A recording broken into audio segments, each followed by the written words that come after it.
Jika dia orang yang waras, yang sama seperti kita, hanya memang pendidikannya yang tidak sama seperti kita, contoh tidak lulus SMA, bukan berarti kita merendahkan mereka. Karena Allah sudah mengatur jalannya, rezekinya untuk hamba-hambanya. Bisa jadi orang yang memang yang tidak sederajat dengan kita, pendidikannya bisa jadi Allah mengangkat derajatnya.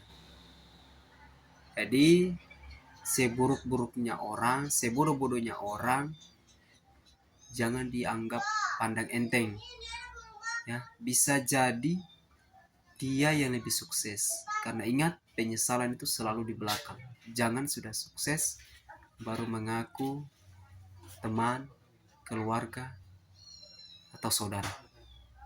Ingat itu.